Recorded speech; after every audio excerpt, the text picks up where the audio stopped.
2019년 8월 15일 광복 74주년은 저에게 영원히 또 다른 기억이 되는 날이었습니다.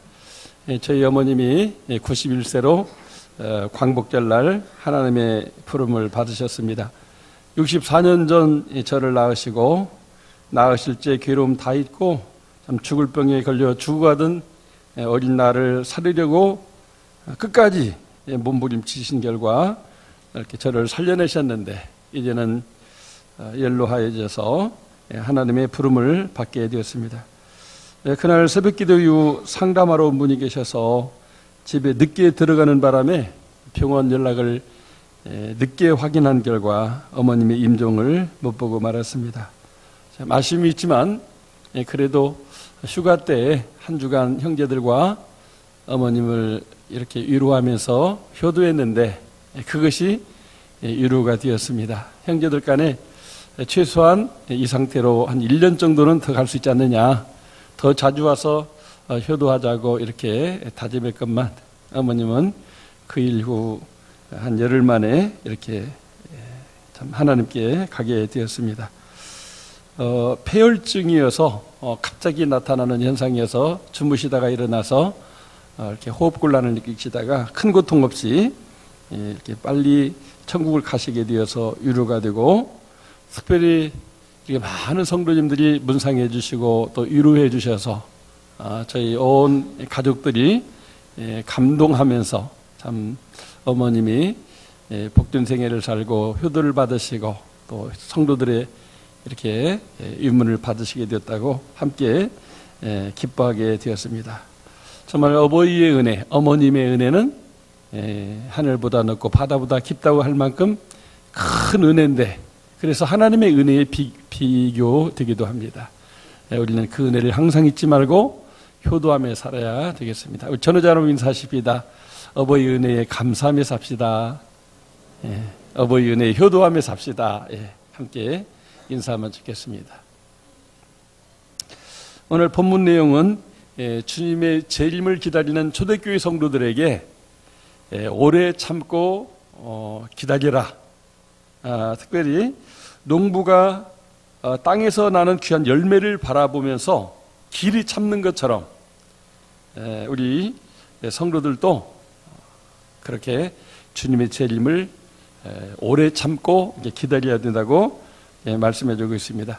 농부의 아들로 태어나서 농사를 지어봤기 때문에 알죠. 씨를 뿌리면 당장 어떤 좋은 소득이 생기고 열매를 맺는 게 아니고 몇 달, 나무 같은 경우는 몇 년 기다려야 열매를 맺는 것처럼 주님의 재림도 당장 오늘이라도 오실지 내일이라도 오실지 아무도 모르고 주님이 오셔야 오는 거니까 주님의 재림을 기다리되 농부가 열매를 바라고 어떤 희망 속에 기다리는 것처럼 그렇게 우리 주님의 재림을 기다려야 된다고 말씀하고 있습니다.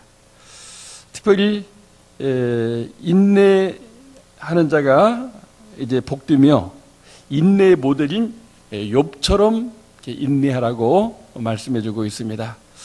어떻게 지난 2000년 동안 기다려도 오시지 않는 주님의 재림을 길이 참고 기다릴 수 있단 말입니까? 기다리는 것처럼 어려운 일은 없는 것 같습니다. 그래서 나온 말이 눈 빠지게 기다렸다는 말입니다. 기다리는데 너무 힘들었다는 말이죠. 무작정 기다리다 보면 눈 빠지게 된다면 큰일이죠. 기다려도 오지 않으면 원망이 생겨나게 됩니다. 그래서 오늘 말씀에도 원망이라는 말이 나오고 있죠.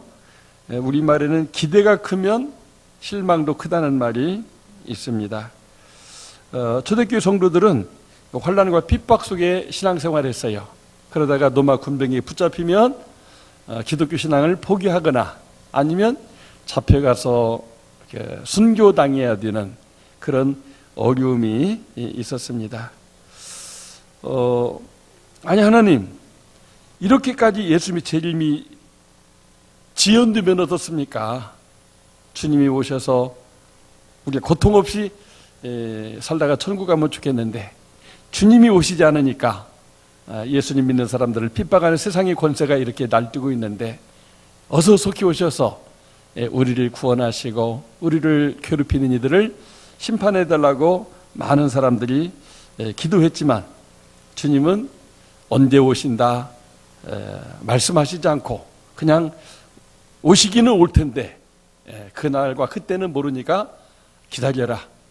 더디지만 참고 기다려라. 욥처럼 인내를 가지고 100년이 되든 1000년이 되든 기다려라. 이렇게 말씀을 하게 될 때 어떤 성도들은 막 속상하고 화가 났을 것 같아요.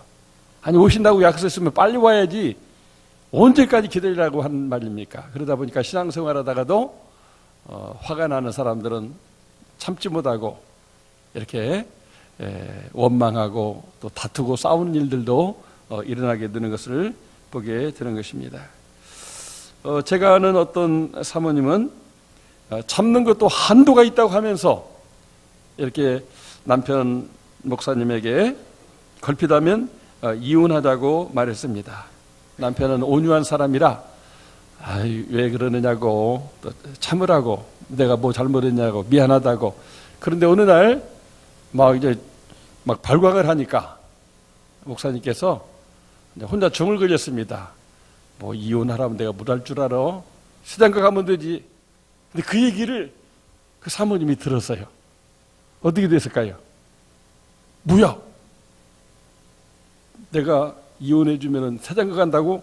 아니, 내가 못 살게 하려고 내가 지금 이혼하려고 하는 건데 더 잘 돼?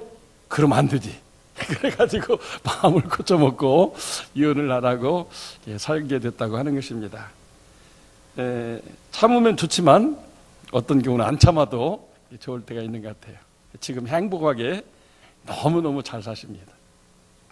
하나님께서 무엇 때문에 환난과 핍박당하는 초대교회 성도들에게 주님의 재림을 기다리되 길이 참고 기다려라. 욥의 인내를 보고 참고 기다려라. 이렇게 말씀을 하고 있을까요? 그것은 오늘 11절 말씀에 답이 있는 것 같아요. 우리 11절 같이 한번 읽어보겠습니다. 시작. 보라, 인내하는 자를 우리가 복되다 하나니 내가 욥의 인내를 들었고 주께서 주신 결말을 보았거니와 주는 가장 자비하시고 긍휼히 여기시는 이시니라. 인내하는 자가 복이 있다는 겁니다. 우리 한번 따라서 해보겠습니다. 인내하는 자가 복이 있나니 인내하는 자가 재림을 맞이할 것이다. 그렇습니다. 우리가 인내하면서 끝까지 예수를 믿어야 재림을 맞이하지 인내하지 못하면 예수 믿다가 중단된다고 하는 것입니다. 그래서 참고 또 참고 계속 인내해야 재림하는 예수님을 만나는 복이 있습니다. 욥은 참고 기다리는 인내의 삶을 살았어요. 마침내 인내의 결말은 어떤 것이었죠? 귀로만 듣던 하나님을 눈으로 본다고 욥기서 42장 5절에 말씀하고 있습니다. 고난 속에서 인내했더니 하나님을 보게 됐다고 하는 거예요. 할렐루야. 우리가 정말 신앙생활은 하나님을 볼 때 살아있는 믿음이 되고 응답받는 생활을 하게 되는데 이렇게 고난을 인내하고 또 인내하면서 참았더니 마침내 하나님을 귀로 듣던 하나님에서 눈으로 보는 하나님으로 이제 만나게 됐다고 하는 것입니다. 하나님은 욥처럼 도무지 참고 기다릴 수 없는 형편일지라도 그럼에도 불구하고 참고 기다리는 사람에게 하나님을 나타내 보이시는 하나님이십니다. 그래서 우리가 이렇게 인내하면서 기다려야 될 필요가 있습니다. 그리고 이렇게 인내하며 기다릴 때 욥의 모년에는 갑절의 복이 임했다고 말씀하고 있어요. 지금 충만한 인생인데 그보다도 2배가 더 좋은 인생으로 삶이 거듭나게 된다고 하는 것입니다. 이런 축복이 우리 모두 있기를 바랍니다. 기다리다가 눈 빠진다는 말은 말만 그렇지 실제는 기다리는 중에 눈 빠지는 것이 아니라 눈이 밝아지는 것을 경험하게 되는 것입니다. 즉 이 말은 우리가 육신의 고난을 통해서 또 재림의 때가 늦춰지니까 더 말씀 보고 기도하다 보니까 영안이 밝아진다는 것을 말합니다. 우리는 아이고 기다리다 지쳐서 눈 빠지겠다. 눈이 빠지면 안 되죠. 하나님이 그 영의 눈을 떠서 하나님을 보게 하는 은혜를 주시니까 우리는 기다리고 참고 인내하면서 하나님의 말씀 속에서, 기도 속에서 영안을 뜰 수 있어야 됩니다. 하나님은 예수님의 재림을 육신적으로 맞이하기보다 영적으로 맞이함으로 구원 얻게 하시는 하나님이십니다. 영접하는 자, 곧 그 이름을 믿는 자는 하나님의 자녀가 될 권세를 주신다고 그래서 우리 예수님을 영접했어요. 근데 예수님 우리가 한 번만 영접합니까? 어떤 때는 예수님을 잊어버리고 살아요. 다시 말씀 보고 기도하고 예배드리는 중에 우리 주님을 다시 재영접하는 것입니다. 이미 와 계신 예수님이지만은 다시 주님을 영접하면서 우리의 신앙도 계속 업그레이드 되고 우리의 인생도 계속 거듭나지는, 마치 바닷속의 개가 거듭남이 중단되게 되면 죽어버립니다. 계속 허물을 벗고 거듭날 때 큰 개가 되는 것처럼 마치 우리가 주님의 재림을 맞이하는 그런 성도가 될 수가 있는 것입니다.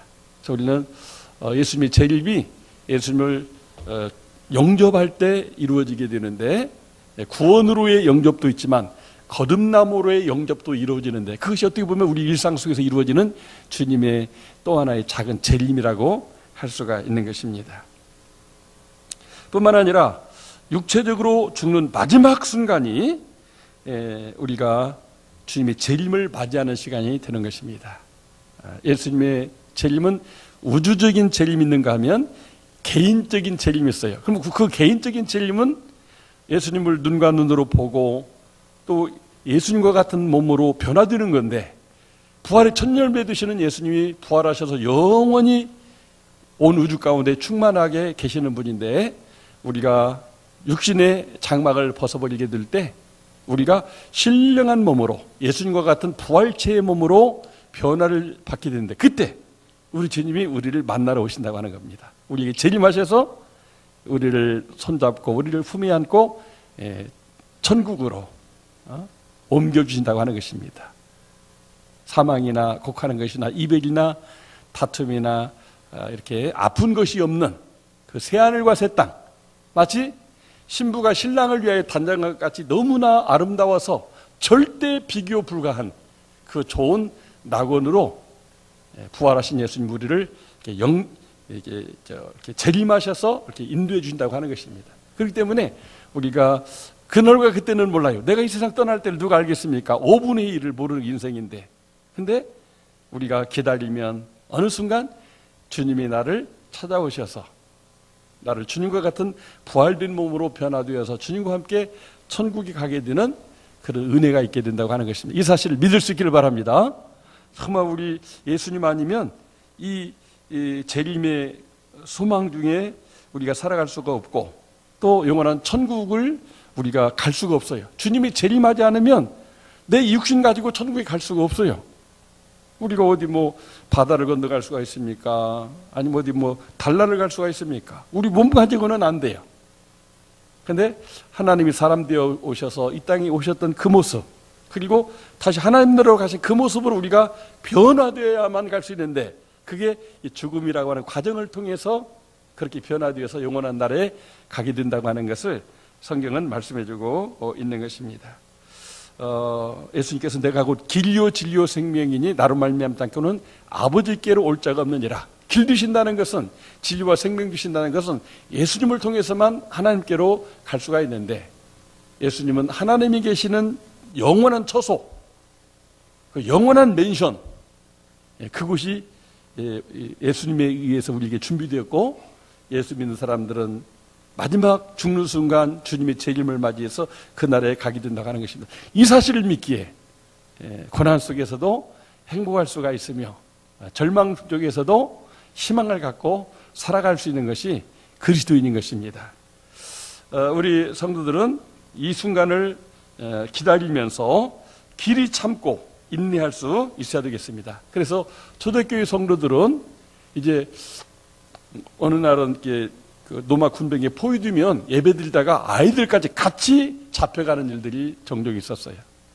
그러면은 그 아이들까지 같이 이제 원형극장 가운데다가 이렇게 모아놓고 이제 그 굶주리 사자들을 이렇게 풀어놓습니다. 그럴 때 그 사자들이 굶주려서 그 사람을 잡아먹으려고 덤벼들 때 그 눈빛이며 이빨 얼마나 무섭습니까? 아이들은 막 치를 떨면서 엄마 어떡해요? 엄마 어떡해요? 저 사자가 나를 잡아먹으러 와요. 어떻게 하면 좋아요? 근데 초대교회 성도들은 그렇게 말을 했다고 합니다. 얘야, 우리가 잠시 후면 우리를 맞으러 오시는 예수님을 만나서 주님과 함께 영원히 낙원에서 살게 된단다. 고통은 잠깐이지만 우리의 구원과 영생은 영원한 거니까 우리 찬송하자. 그러면서 오늘로 말하면 환난과 핍박 중에도 성도는 신앙을 지켰네.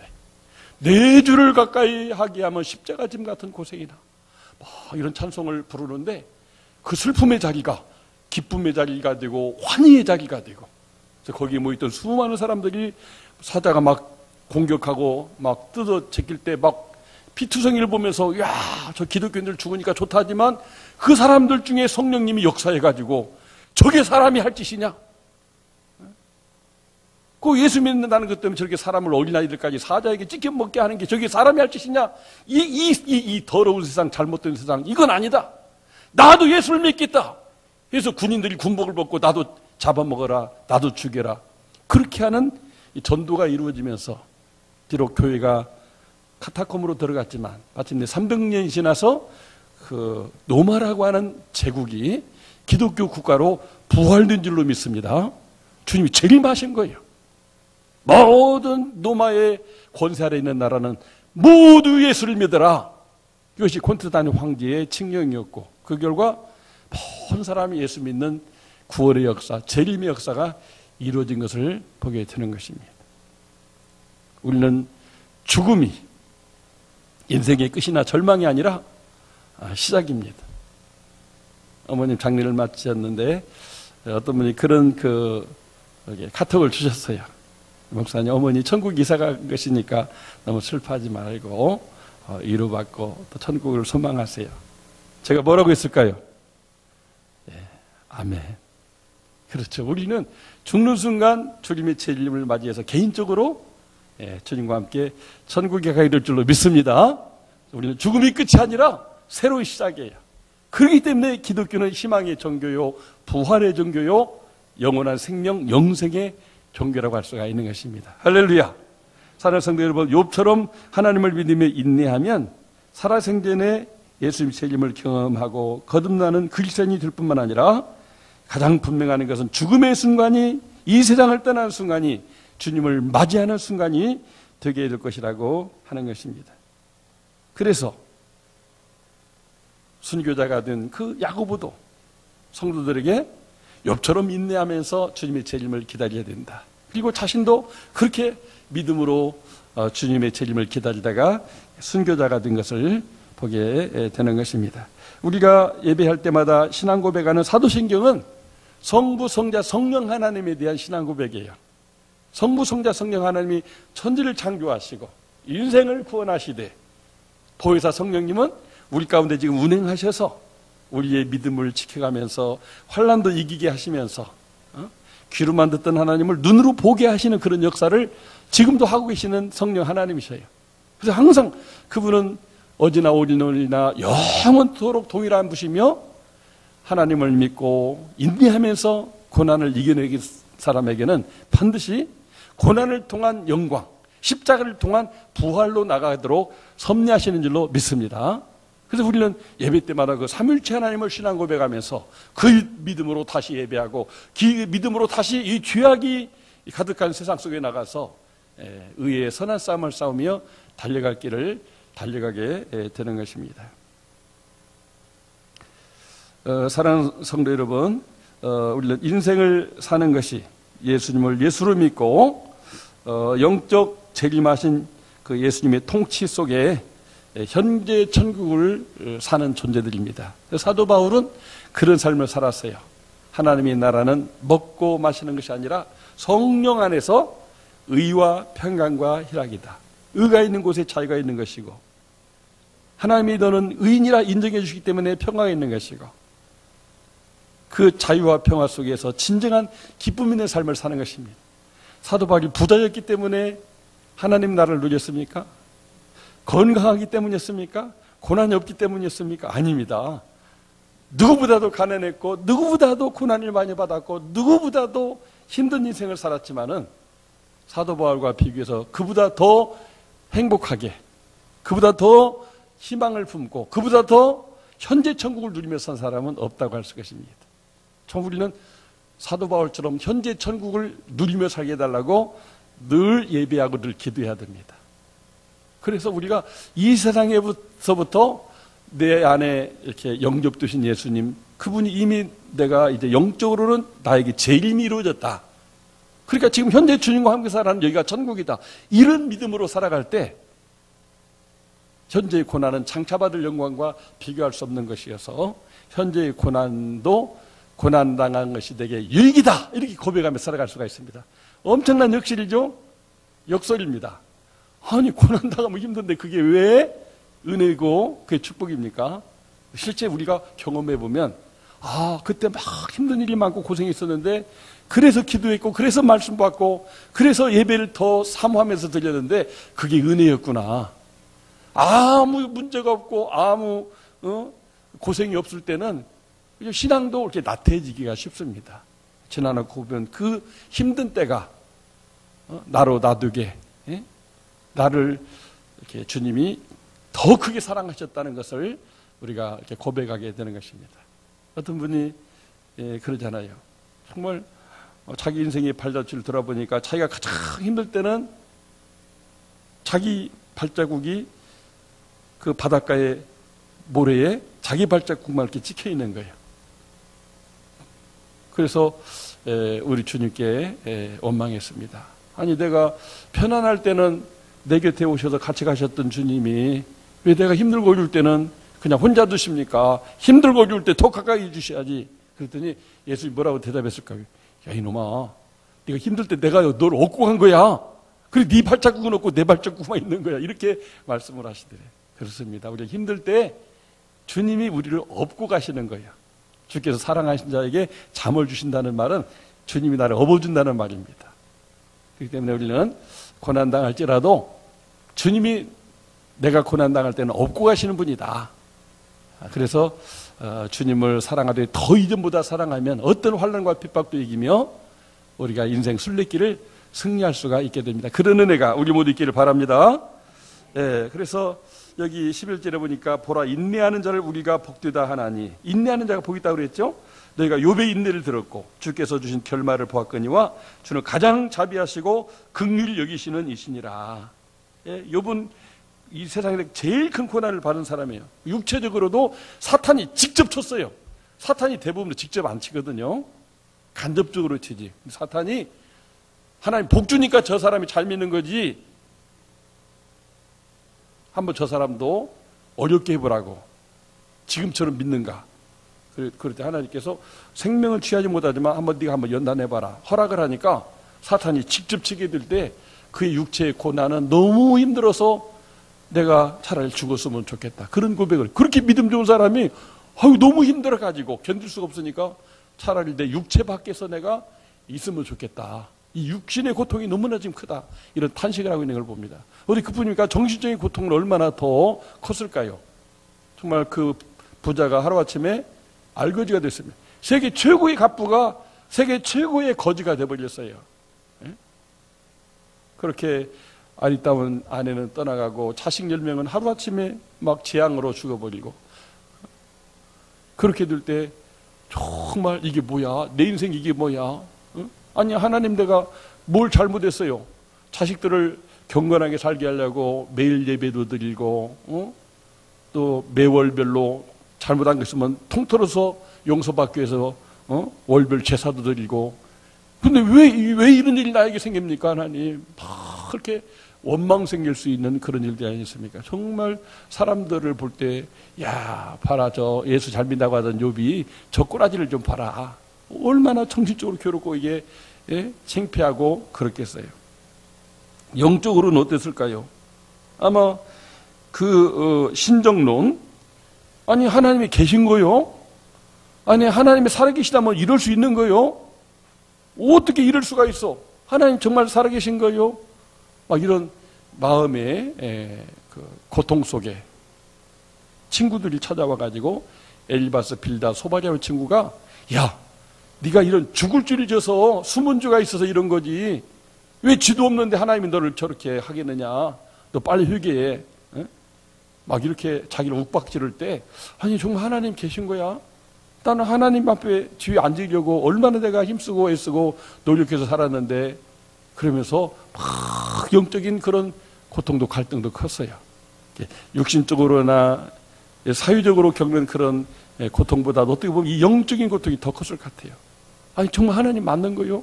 지난 날을 잘 살고 복 주신 분이 나는 하나님이라고 믿었는데 왜 하나님이 하나님을 잘 먹고 있는데 나한테 이런 고통을 주는 거예요? 하나님 계신 거요?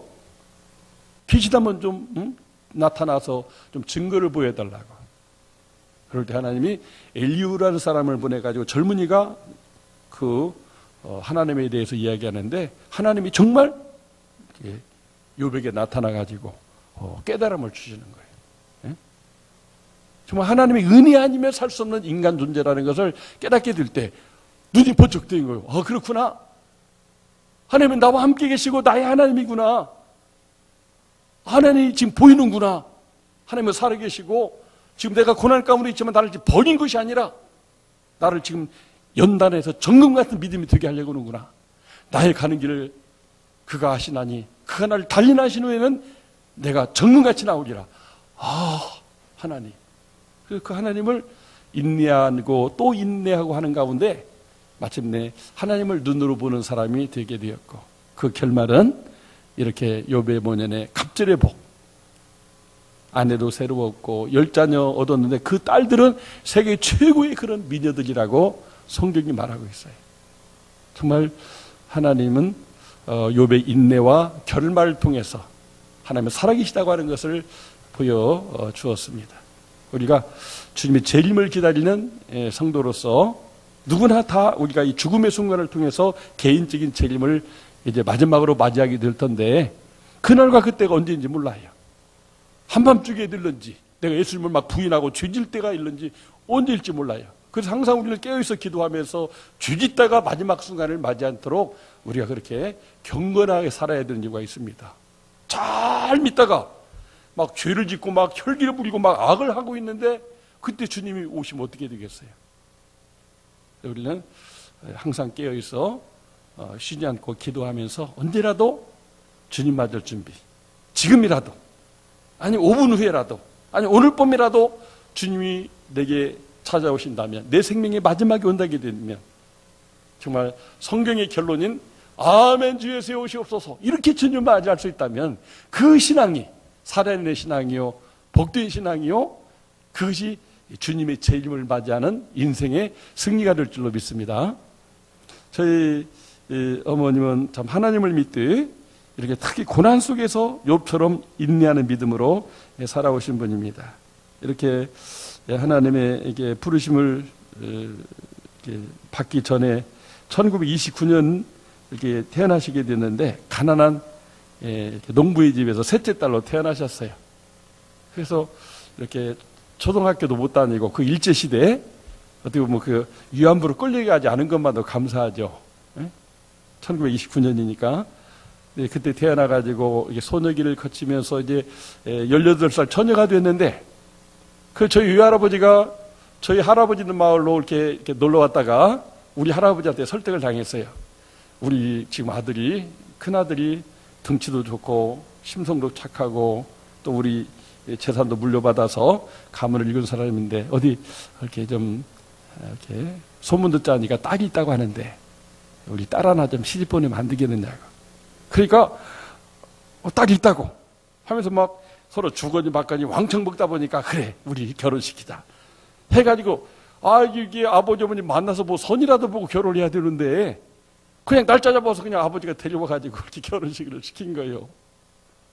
내 어머니가 그래요. 말이 그래요. 처음 이렇게 사모관에서 절하다가 이렇게 살이 눌떠 보니까 이게 마음에 드는 게 아니라 무슨 그냥 막 곰탱이 같은 사람이 서 있더래요. 큰일 났다 이거. 내 일생 어떻게 하나 이거. 나는 지금 마음에 안 드는데. 제가 짐작해 보건데 아마 갑돌이 갑순이 옛날 살던 마을에 나름대로 흠모하던 청년이 있지 않았을까. 근데 아버지가 다짜고짜 잡아다 너희가 시집가 해가지고 데리고 오니까 이게 큰일 났구나.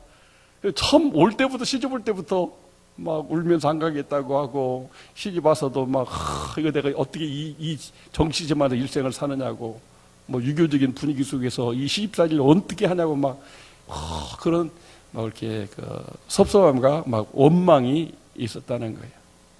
근데 이제 열심히 사셨는데 6.25가 나고 또 이제 저 할아버지가 이렇게 세상을 떠나면서 가세가 막 이렇게 기울어져 가지고 힘들게 되니까 결국 아버지도 없는 사이, 시아버님도 안 계신 사이 시어머니 막 그 시집살이를 하면서, 요즘 시집살이 시키지 마세요. 진짜 시어머니가 그냥 고난 받습니다. 그때는 시집살이 시켜도 괜찮을 때였는가 봐요. 막 이렇게 시집살이 하면서 그 삼촌들 고모들 다 밥에 먹이고 빨리하고 또 이렇게 돈 벌면 갖다 이렇게 또 학비도 해주고 이렇게 하면서 그냥 자식을 이렇게 많이 낳았는데, 둘째까지 낳았을 때 아버지는 군대가 없고 하기 때문에 도망가려고 보따리를 싸가지고 애 하나 없고 하나 끌고 도망갈 그런 액션도 좀 취해봤대요. 그래서 조금만 더 참고, 좀만 더 이렇게 하다 보니까 휴가 온 아버지 통해서 제가 이제 태어나게 된 거예요. 이 새 때리고 어디 도망가기가 어렵잖아요. 그래가지고 하는데 이 셋째가 특히 그냥 어리고 태어나가지고, 제대로 먹지 못하고 태어나가지고 흉하게 태어나서, 그래도 이 생명이라고 죽지 않고 막 젖을 빨아먹여서 막 살려고 하니까 살려주겠다고 하는데 어떻게 이렇게 자꾸 병이 걸리는지 이거 버리지도 못하고 호적에 올리지도 못하고 이렇게 고민하다 봤는데 어머니 젖이 좋았는지 제가 이렇게 살아났습니다. 너무 적으니까 이놈의 자식 좀 크라. 그래서 웅자, 웅장한 웅자 붙여서 웅장한 기둥이라고 하는 웅주라는 이름을 붙였다고 합니다. 그래서 제가 말을 해주니까 알지요. 내가 왜 웅주가 됐는가. 너무 적게 태어나가지고 좀 제발 좀 크라고, 남자답게 아들이니까 좀 크라고 웅주라고 이렇게 이름을 줬대요. 정말 그 어머니가 그렇게 도망가려고 그렇게 많이 보따리 싸고, 나중에 이제 아버지가 제대하고 나서 그 시집을 떠나려고 또 막 그렇게 했는데, 큰아들인데 어떻게 또 도망가냐고 못 간다고 또 이렇게 부부싸움하고 또 막 술만 먹고 가면 뭐 싸우고 막 그랬대요. 그래서 정말 그때 도망갔으면 어머니는 뭐 좋을 수 있는데 아마 가족은 다 풍지박산이 됐겠죠. 그걸 참고 또 참으면서 힘든 세월을 이렇게 살아오셨어요. 정말 저로서는 감사한 게, 제가 이제 고등학교 2학년 때 예수 믿고 하나님의 소명받으면서 목회자가 돼서 신학교를 가려고 했는데, 이제 그러는 거예요. 아니, 네 부모도 예수 안 믿는데 무슨 네가 신학교를 가냐? 네가 주의 종 되려면 부모님은 전도해서 교회 다니게 하고 가야지. 그래서 고등학교 졸업하고 농사지면서 계속 새벽마다 가서 기도했어요. 하나님, 우리 어머니, 아버지는 교회 가끔 나오는데 우리 어머니가 이렇게 예수를 안 믿으니 어머니도 예수 믿게 해주셔서 다 신학교 가게 해주세요.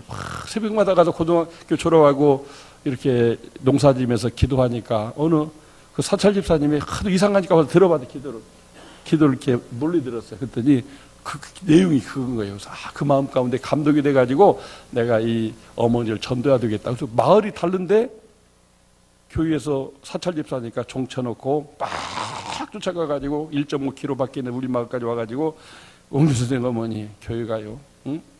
어머니는 자식 하나를 위해서 희생하는 게 어머니인데 저 아들 저렇게 지금 새벽마다 울면서 어머니 예수 믿어서 나 신학교 가게 될 기도하는데 언제까지 이렇게 그냥 하느냐고.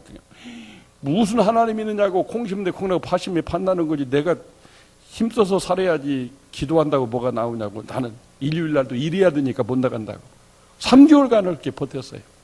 3개월 때도 호미 들고 콩만 매러 가는데 그 집사님이 화가 나니까 호미 뺏어버렸습니다. 이럴 수는 없어요, 웅주 어머니. 예? 아니, 아들을 위해서 희생하는 게 어머니인데 이럴 수가 있느냐고. 오늘 한번 나한테 같이 가서 이렇게 교회 가주면 내가 내일 와서 일해줄 테니까 품앗이 하자고, 품앗이. 이게 도무지 이제 어떻게 피할 방법이 없어요. 호미가 없으니까 콩밥을 못 매다잖아요. 그러면 내가 오늘만 딱 한 번만 가면 되냐고. 그렇다고. 교회를 가서 예배를 드렸는데 은혜가 되겠습니까? 아주 그냥 거기 가시방석이지. 근데 목사님이 허응무기들을 하는데 갑자기 뭐가 막 불이 번쩍하더니 평생 그렇게 애기 많이 낳고 농사일만 많이 하고 모내기 해가지고 막 허리가 다 바스러져서 힘든데 아픈데 갑자기 그 아픈 통증이 없어지더래요. 왜 그래? 이렇게 사방으로 막 움직이고 왔는데도 안 아픈 거요. 뭔가를 시키는 있나 보네. 예? 이제 하나님이 역사하신 거죠.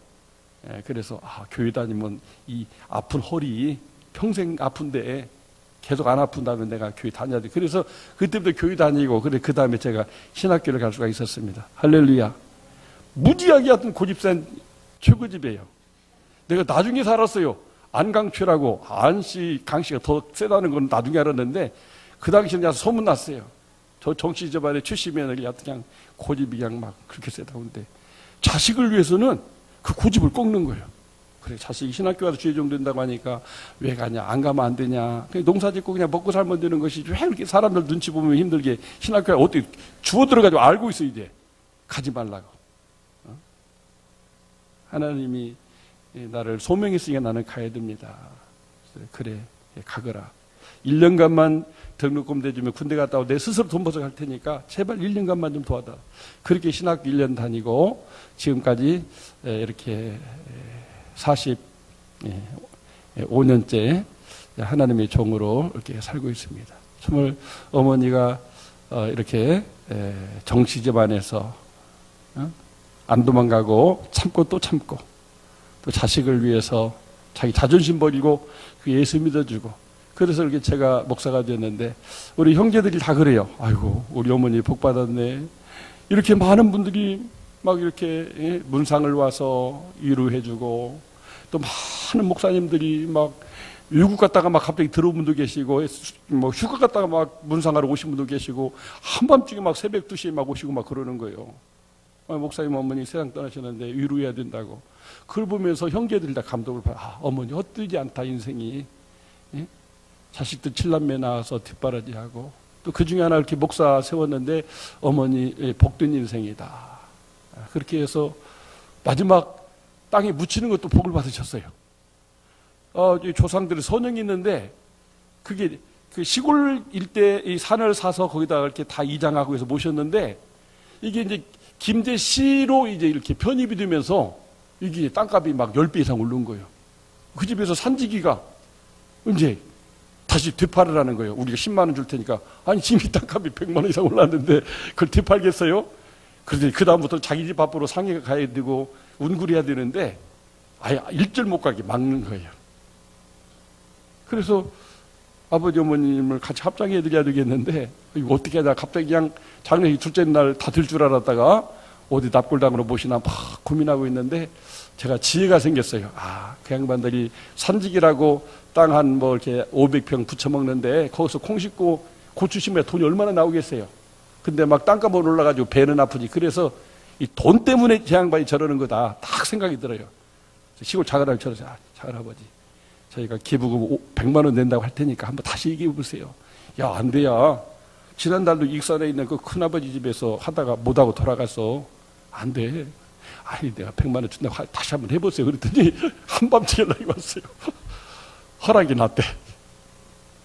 그분들도 양심 있는지 그 가는 날 100만 원 받고 그 중에 또 몇십만 원씩 음식을 하려고 준비를 했대. 근데 우리는 다 밥차까지 준비해가지고 그 소용이 없게 됐는데. 하여튼 그래서 아버지 묘가 항상 초라했는데 이렇게 둘레석을 세우고 어머니 이렇게 모시게 됐는데 막 눈물이 나는 거예요.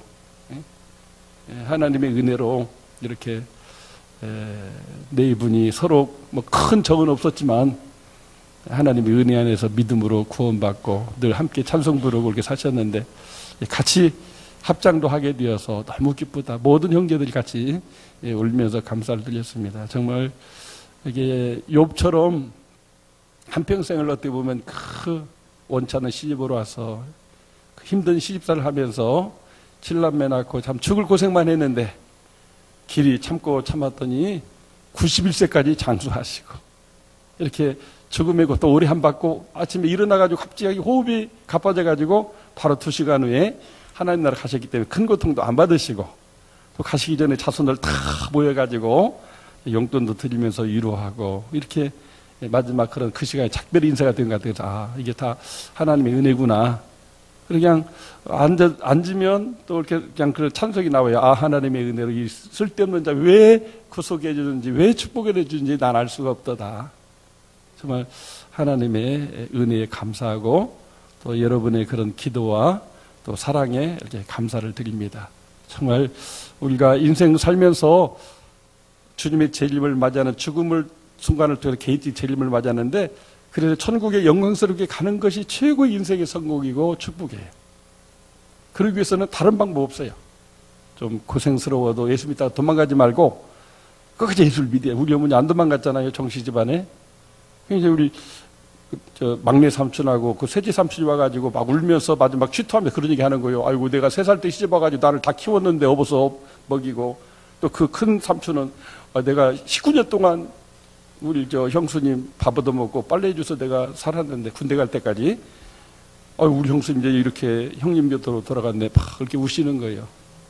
정말 얼마나 그 세월이 힘든 세월이었을까. 그래서 인내할 때 예수를 믿되 끝까지 인내할 때 최후 승리가 있구나. 그래서 우리 모두 욥의 인내와 결말을 거울 삼아서 끝까지 예수 잘 믿고 마침내 우리 올라오라고 부르는 그날이 개인적인 재림의 날이니까 주님 맞이하고 영광에 이르는 여러분과 제가 되기를 주의 이름으로 축복합니다.